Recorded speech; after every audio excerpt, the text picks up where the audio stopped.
My name is Doris, and I am 58 years old. 3 years ago, I became a widow when my beloved husband, Robert, lost his battle with cancer. Since then, I have been living alone in my small apartment here in Georgia, trying to rebuild a life that suddenly felt incomplete. On my 58th birthday last month, my son Michael gave me a gift that left me speechless, but not in the way you might think. While I unwrapped a pair of yellow dish gloves from a grocery store bag, I watched him present his mother in law with $3,000 diamond earrings. That moment changed everything between us forever. Before I tell you what happened next, let me know where you are watching from, and please hit that like button and subscribe because this story about family loyalty will surprise you in ways you never expected. Looking back now, I realize the warning signs were scattered throughout the past few years like breadcrumbs on a trail I was too blind to follow. Robert and I had shared 32 beautiful years together before that cruel disease stole him from me on a cold February morning. Those 3 decades had been filled with laughter, struggles, dreams fulfilled, and some broken, but most importantly, they had been filled with love. Our greatest joy during those years was raising Michael, our only child, who came to us after years of trying and 2 heartbreaking miscarriages that nearly destroyed my faith. Michael had been everything we hoped for in a son. Bright, curious, athletic enough to make the high school baseball team, and kind enough to help elderly neighbors with their groceries without being asked. After Robert's diagnosis, Michael stepped up in ways that made my heart swell with pride. He drove his father to chemotherapy appointments, learned to cook simple meals when I was too exhausted from caring for Robert, and never complained about the way cancer had invaded our family's peace. When Robert finally lost his battle, I thought Michael and I had grown even closer through our shared grief. He helped me navigate the overwhelming paperwork that follows death sorted through Robert's belongings with gentle hands, and called me every evening for months just to check on my emotional state. I felt blessed to have such a caring son during the darkest period of my life. 2 years after Robert's passing, Michael announced that he had fallen in love with Amanda Walsh, a marketing coordinator whose family owned half the commercial real estate in our county. Amanda was undeniably beautiful with long auburn hair and the kind of confidence that comes from never having worried about money. Her mother, Patricia Walsh, was a formidable woman who had built her real estate empire from nothing after her own divorce 20 years earlier. Patricia lived in a mansion on Magnolia Hill, drove a pristine white Mercedes, and had the kind of presence that made people step aside when she entered a room. When Michael introduced me to Amanda, I wanted desperately to love her for his sake. She was polite, always saying the appropriate things, always smiling at the right moments. But there was something carefully rehearsed about our interactions, as if she had practiced how to behave around the future mother-in-law. She would compliment my cooking, ask about my health, and remember details from previous conversations, but I never felt like she was genuinely interested in getting to know me as a person. The engagement announcement came with a wedding timeline that made my head spin. Patricia wanted everything perfect for her daughter, which apparently meant everything expensive. The venue they selected cost more per day than I had ever spent on anything except a car. The flowers alone required a budget that could have funded a modest vacation. Amanda's dress came from a boutique in Atlanta and required 3 fittings because perfection was the only acceptable standard. Michael tried to hide his stress about the mounting costs, but I knew my son well enough to see the worry lines forming around his eyes. He had a good job as a software engineer, but his salary was modest compared to the lifestyle Amanda was accustomed to. That's when I made the decision that would eventually lead to my heartbreak. Our family home on Elm Street had been Robert's pride and joy. He had spent countless weekends maintaining the wraparound porch, tending the rose garden, and adding small improvements that made the house uniquely ours. The 4 bedrooms had seemed necessary when we hoped for more children, but after Michael left for college, most of the space sat empty except for memories. The basement workshop still held Robert's tools organized exactly as he had left them. The attic contained boxes of Christmas decorations, Michael's childhood artwork, and photo albums documenting 30 years of family happiness. Selling that house felt like selling my soul, but seeing Michael struggle with wedding expenses broke my heart more than losing the building that contained my memories. I listed the property with a different real estate agent, not wanting Patricia to profit from my sacrifice, and within 6 weeks, I had an offer that would cover not only my portion of the wedding costs, but also leave me enough to purchase a small apartment across town. The one-bedroom apartment on Sunset Lane was clean and affordable, but it felt like a dollhouse compared to the home where I had raised my family. I donated most of our furniture to charity, keeping only the pieces that held the deepest sentimental value. Robert's favorite recliner found a place by the living room window. Our wedding china fit perfectly in the small dining room cabinet. The quilt that Robert's mother had made for our first anniversary became the centerpiece of my new bedroom. When I handed Michael the check for his share of the wedding expenses, his gratitude seemed genuine and overwhelming. He hugged me tighter than he had since his father's funeral, promising that he would never forget what I had sacrificed for his happiness. Standing in my empty house on the day before closing, surrounded by boxes and bare walls, I believed that promise with my whole heart. The wedding itself was everything Patricia had envisioned, a display of elegance and excess that left guests talking for months afterward. Amanda looked radiant in her custom gown, Michael appeared happier than I had seen him since before Robert's illness, and Patricia glowed with the satisfaction of an event flawlessly executed. I wore a navy blue dress that I had found on sale, having spent my clothing budget on a wedding gift for the couple, a set of sterling silver that had belonged to my grandmother. The ceremony took place at the Grand Oaks Country Club, where crystal chandeliers cast rainbow patterns across white marble floors and enormous flower arrangements perfumed the air with the scent of roses and lilies. The reception featured a 7-piece orchestra, a menu prepared by the club's award-winning chef, and an open bar stocked with premium liquors. Every detail screamed expensive taste and unlimited budget. During the reception dinner, Michael stood to give his speech, thanking everyone who had made the day possible. His words were gracious and heartfelt as he acknowledged Patricia for her guidance in planning the perfect celebration. He thanked Amanda's father for his warm welcome into the family. He recognized the wedding planner, the florists, even the photographers who had been documenting every moment. The list went on, covering vendors, friends who had helped with various tasks, and extended family members who had traveled to be present. As I listened from my seat at the family table, waiting for my son to mention the mother who had sold her home to make his dream wedding possible, the speech continued without any reference to my sacrifice. When Michael finally concluded with a toast to love and new beginnings, the omission felt like a physical blow to my chest. Perhaps he was saving a special mention of me for later, I told myself. Perhaps he planned to acknowledge my contribution privately rather than publicly. That private moment never came. The months following the wedding established a new and painful normal in my relationship with Michael. Phone calls that had once happened daily became weekly, then twice monthly, then occasional. When I would call his number, Amanda frequently answered with explanations that Michael was busy with work projects, exhausted from his commute, or committed to social obligations that kept him unavailable for conversation. I tried to be understanding about the natural adjustments that come with marriage.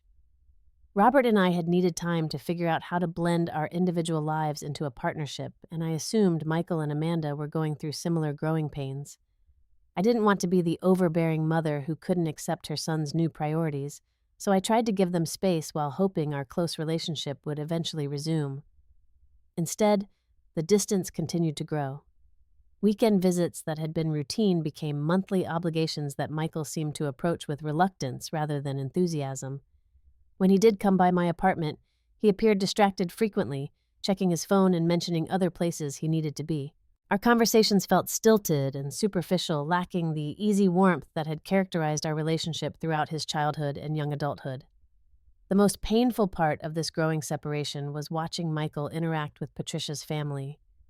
Through social media posts and community gossip, I learned that he spent regular time with Amanda's parents, attended family dinners at their estate, and had even taken weekend trips with Patricia to look at potential real estate investments.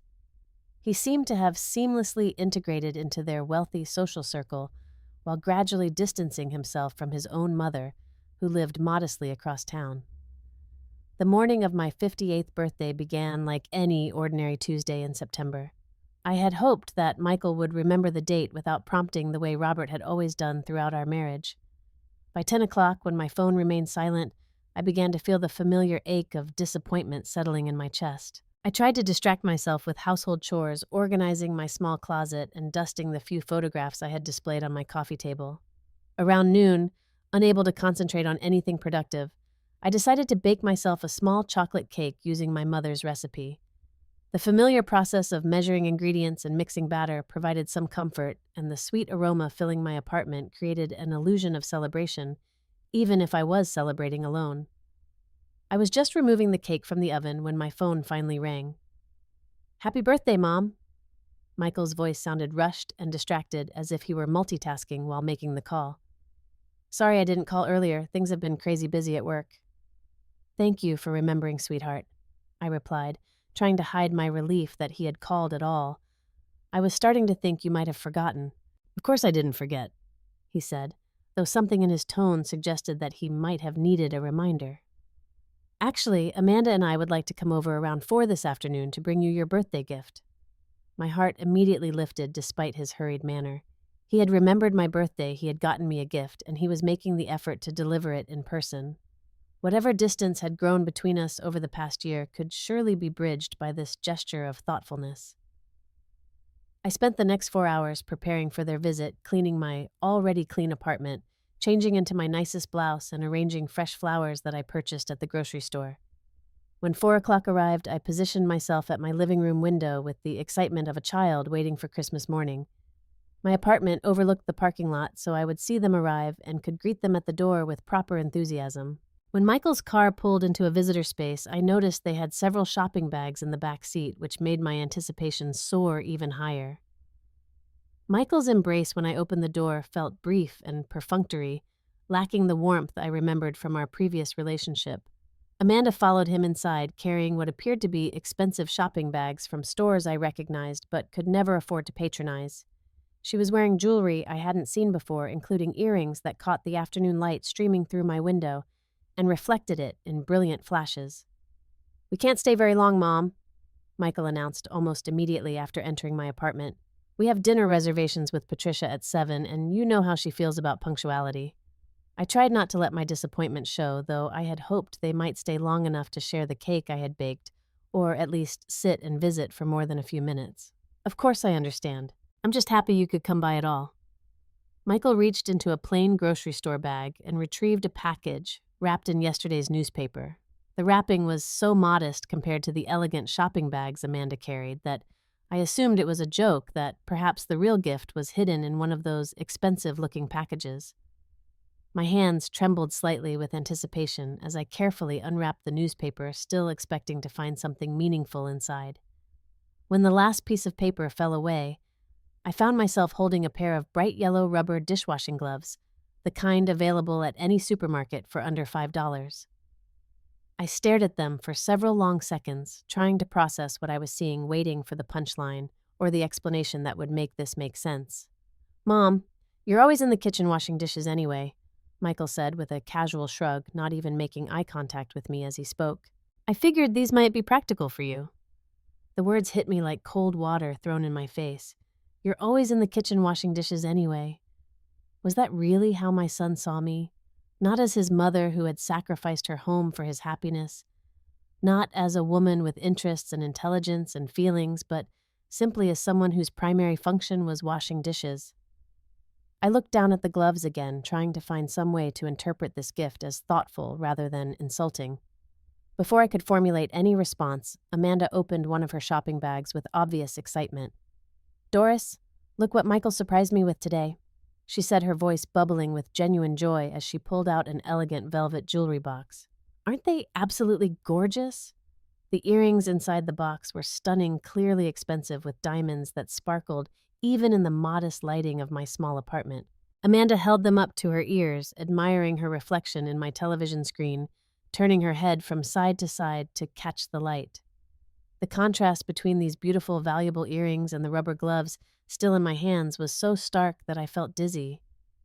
"He's incredibly thoughtful," Amanda continued, seemingly oblivious to how her words might affect me. "These cost $3,000, but he said I deserved something special just because." $3,000. The number echoed in my mind as I continued to hold the dish gloves. While his wife received diamond earrings worth more than I spent on living expenses in 2 months, I had been deemed worthy of cleaning supplies. The mathematical comparison made the insult even more devastating. "They're beautiful," I managed to whisper, though my voice came out barely audible. But Amanda wasn't finished showcasing Michael's generosity. She reached into a second shopping bag and pulled out another jewelry box, this one slightly larger than the first. And look what he got for my mother. Patricia is going to be absolutely thrilled when we give this to her tonight. The matching necklace was every bit as elegant and expensive as the earrings. Patricia, who had never sacrificed anything for Michael, who had never even been particularly warm toward him during their first meeting, was receiving jewelry that probably cost more than my monthly rent. Meanwhile, I, who had sold my family home to pay for his wedding, was holding rubber gloves and being told they were practical for someone who belonged in the kitchen. "That was very thoughtful of you, Michael," I said, fighting to keep my voice steady and my expression neutral. Inside, I felt like I was breaking apart, but I refused to give them the satisfaction of seeing how deeply they had wounded me. Michael glanced at his watch with obvious impatience. "We really do need to get going, Mom. Patricia made reservations at that new French restaurant downtown, and the drive across town takes at least 20 minutes. They gathered their expensive gifts and their excitement, leaving behind only the echo of their voices and the yellow rubber gloves on my coffee table. After they left, I stood at my window watching their car disappear down Sunset Lane, still trying to understand what had just happened. For the first time since Robert's death, I felt completely and utterly alone in the world. That night brought no sleep, only hours of staring at my bedroom ceiling while my mind replayed every detail of the afternoon's events. Each time I thought about the dish glove sitting on my coffee table, the pain felt fresh and sharp, like pressing on a bruise that refused to heal. I had raised Michael to be kind and thoughtful, had modeled generosity and love throughout his childhood, and had sacrificed my own security for his happiness. How had those lessons translated into a man who thought rubber cleaning supplies were appropriate birthday gifts for his mother? As the hours passed and dawn approached, my hurt began transforming into something more productive. I started thinking about patterns I had ignored, red flags I had dismissed because I loved my son and wanted to believe the best about his character. Over the past 2 years since his marriage, Michael had contacted me repeatedly asking for financial help. Each time, his stories had been compelling and urgent, designed to trigger my maternal instincts and open my wallet. There had been the emergency car repair that supposedly cost $800. Michael had called in a panic, explaining that his transmission had failed completely, and he needed the money immediately to avoid missing work.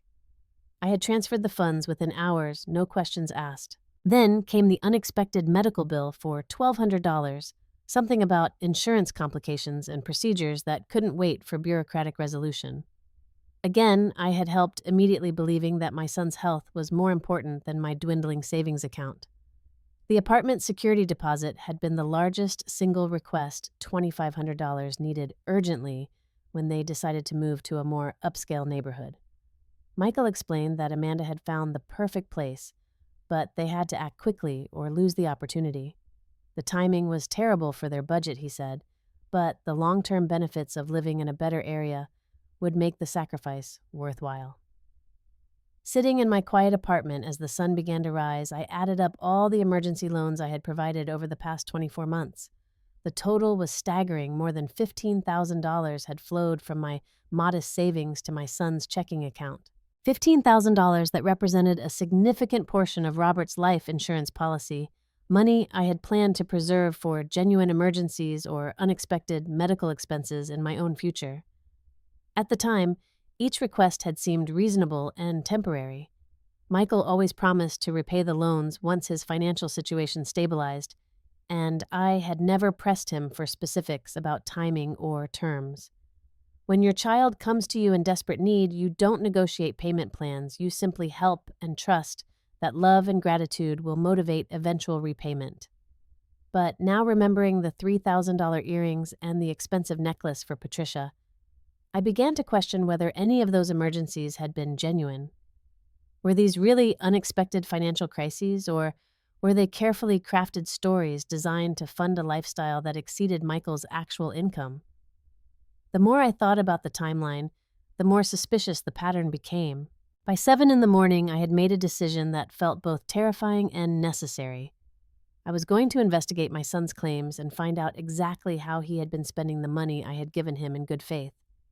If Michael was truly struggling with legitimate financial hardships, I would continue supporting him despite the insulting birthday gift. But if I discovered that he had been manipulating my love and trust to fund luxuries while treating me as worthless, then everything between us would have to change. My first step was something I had never done before, investigating Michael's social media presence.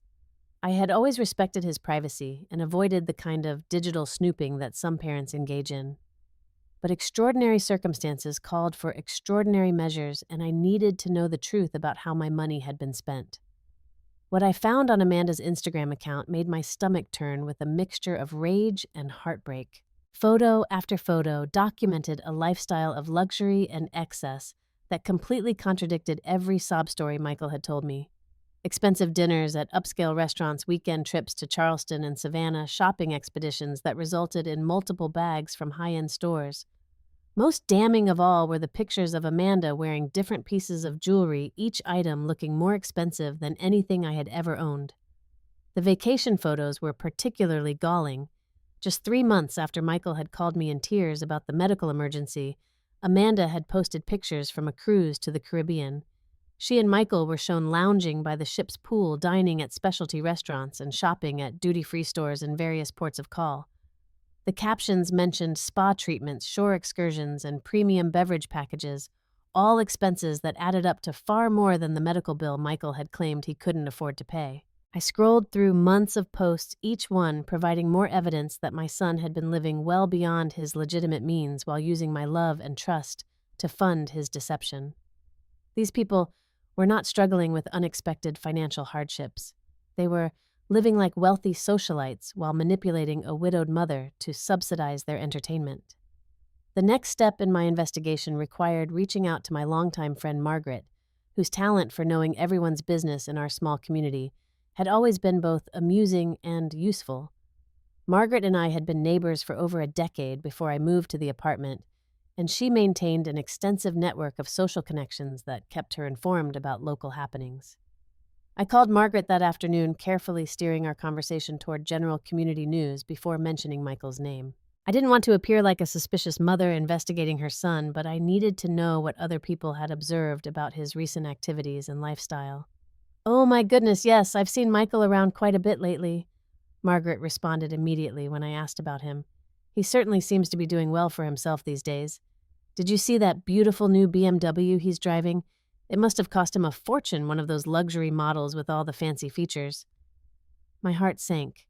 Michael drove a BMW. This was the first I had heard of any new car, luxury or otherwise.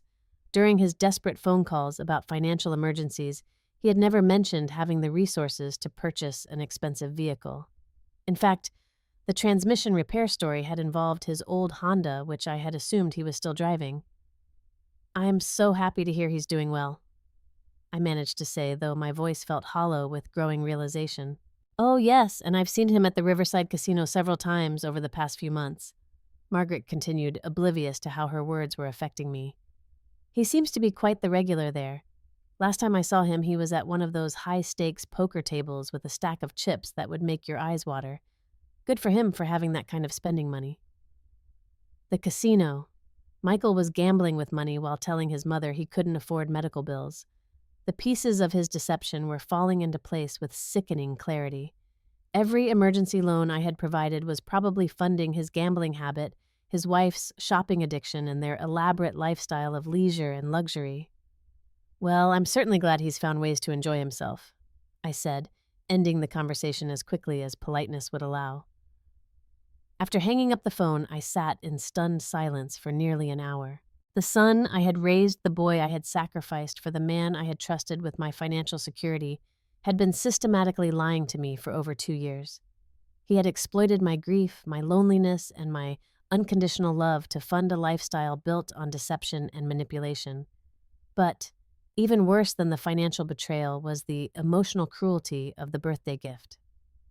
Michael knew exactly how much I had sacrificed for his happiness, yet he had chosen to treat me like hired help while showering his wife and mother-in-law with expensive tokens of appreciation.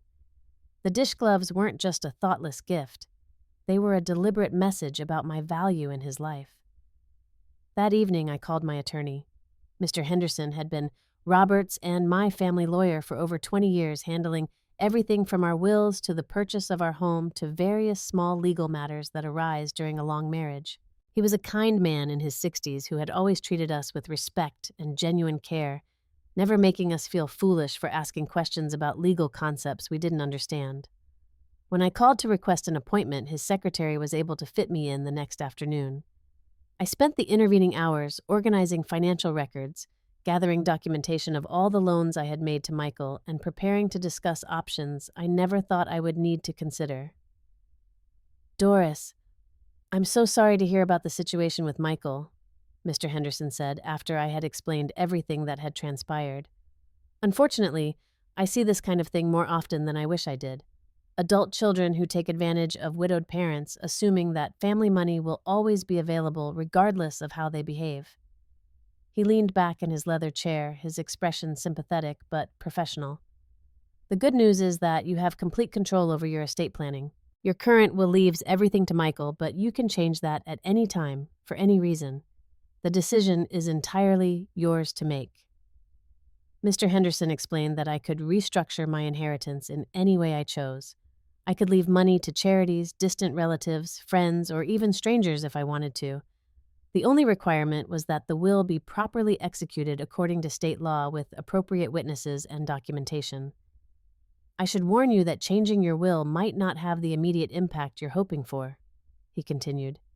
"Michael won't know about the changes unless you tell him, and even then, some people don't believe their parents will actually follow through on such threats." But I wasn't interested in threats or ultimatums. I wanted to take quiet, definitive action that would reflect the same level of respect Michael had shown me. If he saw me as someone whose only value was washing dishes, then perhaps it was time for him to learn that people who take others for granted sometimes lose access to the things they take for granted. Over the next week, I began implementing a comprehensive plan that felt both liberating and terrifying. First, I contacted my niece Emma, the daughter of my deceased sister Sarah. Emma lived in North Carolina, where she worked as an elementary school teacher. We had maintained cordial contact over the years through Christmas cards and occasional phone calls, but we weren't particularly close. When I explained the situation with Michael, Emma was shocked and sympathetic. "Aunt Doris, I had no idea you were going through something like this. That's absolutely terrible behavior from someone who should know better." Emma agreed to help me execute my plan, understanding that sometimes family members need to face consequences for treating others poorly. She would play a crucial role in ensuring that my wishes were carried out properly, and her teaching salary meant that any inheritance would genuinely improve her life rather than simply funding more luxury purchases. My next step involved quietly liquidating some valuable assets that Michael had never shown any interest in. My jewelry collection included several pieces from my mother and grandmother items with both sentimental and monetary value that I had planned to pass down through the family. Since Michael had never asked about them or expressed any appreciation for family heirlooms, I decided to convert them to cash that could serve more productive purposes. The antique jewelry brought in nearly $8,000 from a reputable dealer who specialized in estate pieces. Robert's collection of vintage tools and workshop equipment added another $3,000. With this money, plus careful withdrawals from my savings account, I began establishing separate financial arrangements that would reflect my new priorities. I set up a trust fund specifically designated for any future grandchildren Michael might have structured in a way that he could never access or control the funds directly. I also began making substantial donations to charities that had been important to Robert and me during his lifetime: the Cancer Research Foundation, the local literacy program, and the animal shelter where we had volunteered together. Throughout this entire process, I maintained completely normal interactions with Michael. When he called asking for another emergency loan, I decided to conduct one final test of his priorities. This time, he claimed to need $5,000 for unexpected dental work that his insurance wouldn't cover. He painted a picture of severe pain and urgent medical necessity that tugged at my maternal heartstrings, exactly as his previous stories had done. "Oh, sweetheart, I'm so sorry to hear about your dental problems," I replied, making my voice sound concerned and sympathetic. "Unfortunately, I'm dealing with my own medical situation right now. I've been having some concerning chest pains, and my doctor wants to run a series of expensive cardiac tests that my insurance only partially covers. I'm going to need every penny I have available for my own healthcare expenses. Michael's response was immediate and telling. Oh, that's tough, Mom. Maybe you could ask Uncle Frank for help with your medical stuff. I really need this dental work done as soon as possible. Not once did he express concern about my supposed heart problems or offer any emotional support during what should have been a frightening medical crisis for his mother. His only interest was in whether I could still provide money, and when the answer was no, he immediately suggested that I find alternative funding sources for my own health care while he looked elsewhere for his dental work. The phone call ended with Michael saying he would figure out something else, and within a week, I saw social media posts showing him and Amanda at an expensive steakhouse celebrating their second wedding anniversary. The $5,000 dental emergency had apparently resolved itself, or perhaps it had never existed in the first place. 3 weeks after my devastating birthday, I decided it was time to implement the most visible phase of my plan. I called Michael and invited him, Amanda, and Patricia to dinner at my apartment the following Saturday evening. I mentioned that I had something important to discuss with the family, which immediately captured their attention in exactly the way I had expected. The invitation seemed to energize Michael in a way I hadn't seen since before his marriage. He accepted eagerly, asking several times what the important family matter might involve. I remained deliberately vague, saying only that it concerned planning for the future and making sure everyone understood my intentions as I entered my later years. I spent the entire day of the dinner preparing an elaborate meal featuring all of Michael's favorite foods from his childhood. Pot roast with carrots and potatoes, creamy mashed potatoes with real butter, and heavy cream homemade rolls that filled the apartment with their warm aroma, and apple pie made from scratch, using my mother's recipe. The cooking took most of the day, but it gave me something productive to focus on while I mentally prepared for the conversation that would change our family forever. They arrived promptly at 6 o'clock, which told me they were genuinely curious about my announcement. Patricia looked particularly interested, her sharp eyes scanning my modest apartment as if calculating the value of my possessions. Amanda was wearing yet another piece of jewelry I hadn't seen before, a bracelet that sparkled magnificently under my dining room light fixture. This smells absolutely incredible, Mom, Michael said as he hugged me, his enthusiasm seeming genuine for the first time in months. I've really missed your home cooking. Amanda and I eat out so much these days that we hardly ever have real comfort food like this. For a few minutes, as we settled around my small dining room table, I almost felt like we were a normal family again. Michael complimented every dish Patricia shared stories about her latest real estate ventures, and Amanda showed off her new bracelet while explaining that Michael had surprised her with it just the day before. The bracelet she mentioned casually had cost $4,500, but Michael had insisted she deserved something beautiful just because he loved her. $4,500 for a bracelet given just because while his mother received dish gloves for her birthday. The irony was not lost on me as I served the apple pie and poured coffee for everyone. I've been doing some serious thinking lately about the future. I began setting down the coffee pot and taking my seat. At my age, it's important to have your affairs in proper order and make sure your intentions are clearly understood. Patricia's attention sharpened immediately. Oh, that's very wise, Doris. Estate planning is such an important responsibility that too many people neglect until it's too late. Yes, I recently spent considerable time with my attorney reviewing and updating my will. I continued watching their faces carefully for reactions. I wanted to ensure that my assets would go to the people who have truly shown me love, respect, and genuine care over the years. Michael shifted uncomfortably in his chair, perhaps sensing that this conversation was not heading in the direction he had hoped. Amanda and Patricia exchanged a quick glance, both clearly interested in learning more about my estate planning decisions. I've been reflecting deeply on what family really means, I said, taking a sip of my coffee. It's fascinating how clearly you can see people's true priorities when you pay close attention to their actions rather than their words. The room had grown noticeably quieter, with everyone listening intently to my carefully chosen words. For instance, I continued, my voice remaining calm and pleasant. I learned some very interesting things recently about how people I care about have been spending their time and money. Michael, I had no idea you had purchased that beautiful new BMW. It must be wonderful to be doing so well financially. Michael's face went pale and he opened his mouth as if to speak, but I continued before he could formulate a response. And I was fascinated to learn about your regular visits to the Riverside Casino. Margaret mentioned seeing you at the high-stakes poker tables with quite impressive stacks of chips. It's remarkable how much discretionary income you've managed to accumulate. The silence at the table was now complete and uncomfortable. Amanda had stopped admiring her bracelet. Patricia had put down her coffee cup. Michael looked like he desperately wanted to disappear. "You see," I said, placing my napkin beside my plate, "those yellow dish gloves you gave me for my birthday taught me something incredibly valuable. They taught me exactly where I stand in your life and how much respect you have for the sacrifices I've made on your behalf."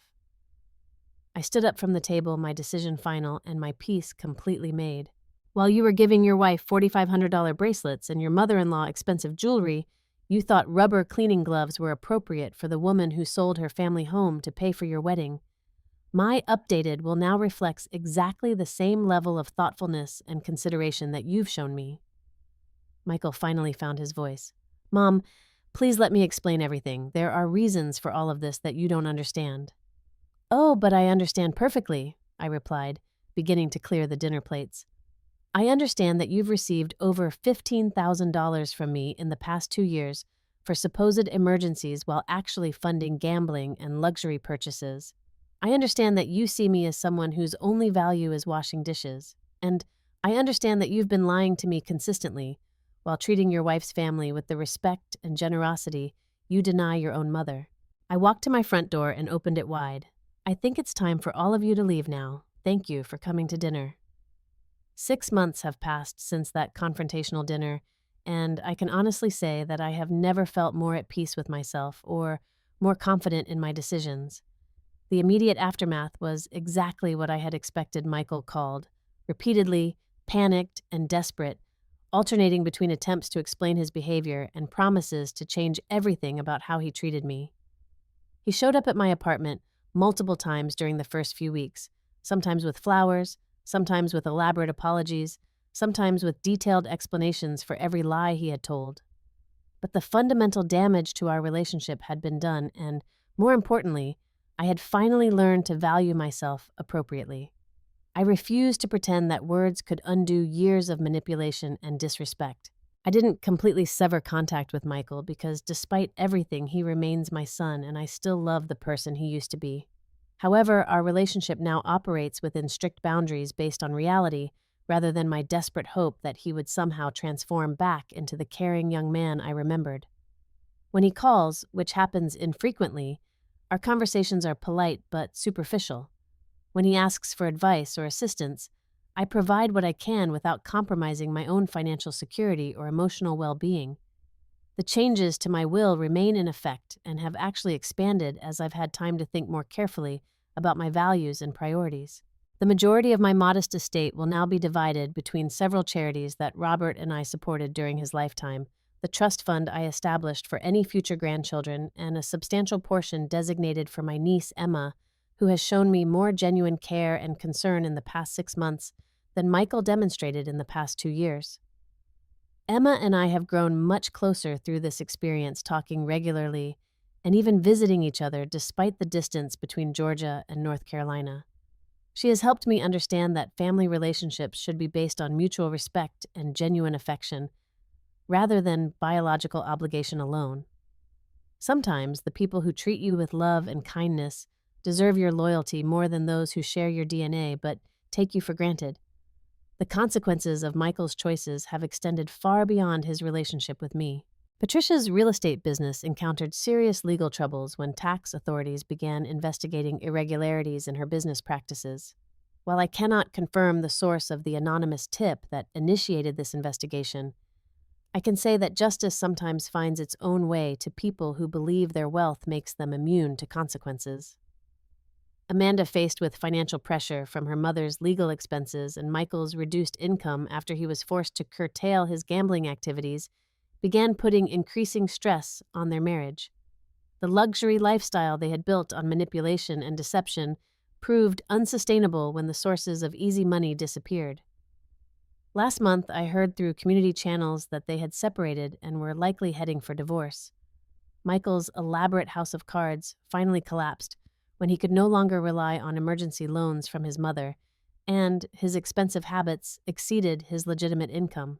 He was forced to sell the BMW, downsize to a modest apartment, and face the reality of living within his actual means.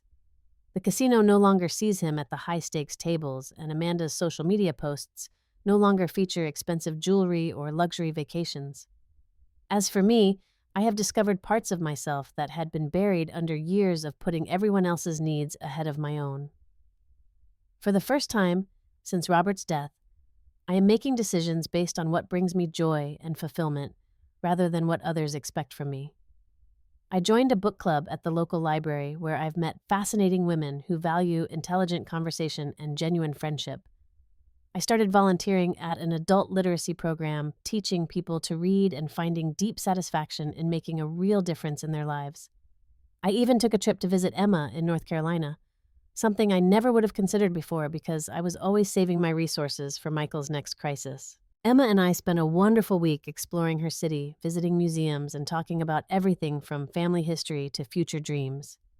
That trip reminded me that life can still hold adventure and new experiences, even in your later years. The yellow dish gloves have taken on an almost symbolic meaning in my daily life. I kept them, and every time I use them to wash my own dishes in my own kitchen. I remember the moment I finally learned to value myself appropriately. They serve as a reminder that how others treat you reflects their character, not your worth, and that allowing people to take advantage of your kindness only enables their bad behavior to continue. I have learned that sometimes the quietest responses create the most profound changes. I didn't need to create drama or engage in public confrontations to make my point effectively. I simply stopped allowing myself to be manipulated and started making decisions based on how people actually treated me rather than how I hoped they might treat me in the future. The most important lesson from this entire experience is that respect within families cannot be assumed or demanded. It must be earned and maintained through consistent actions over time. Love should never be conditional on what you can provide financially, and if someone only values you for what you can give them materially, then they don't truly value you as a person at all. Every morning when I wake up now, I feel excited about the day ahead rather than anxious about who might call asking for something. I make plans based on my own interests and desires rather than organizing my life around other people's expectations or emergencies. I have learned that it is never too late to start living with dignity and self-respect, even if that means disappointing people who have taken your generosity for granted. My hope in sharing this story is that it might help someone else who finds themselves in a similar situation with family members who don't appreciate their sacrifices or respect their contributions. You deserve to be valued for who you are as a person, not just for what you can provide to others. You deserve thoughtful gifts that demonstrate someone truly knows and cares about your interests and feelings. And you deserve relationships built on mutual respect and genuine affection, rather than one-sided sacrifice and manipulation. Sometimes, it takes something as simple as a pair of dish gloves to teach you the most important lesson of your life, that you are worth so much more than how others choose to treat you, and that setting boundaries is not selfish, but necessary for maintaining your dignity and self-worth. Have you ever received a gift that made you realize how someone really felt about you? How would you handle discovering that a family member had been lying to you about money while treating you poorly? What advice would you give to someone whose adult children take their love and generosity for granted? Please, share your thoughts in the comments below because I would love to hear your perspective on family dynamics and the importance of mutual respect in relationships. If this story resonated with you, please give it a like and subscribe to hear more stories about finding strength and self-worth in challenging family situations. And please, share this video with anyone who might need to hear that they deserve better treatment from the people they love.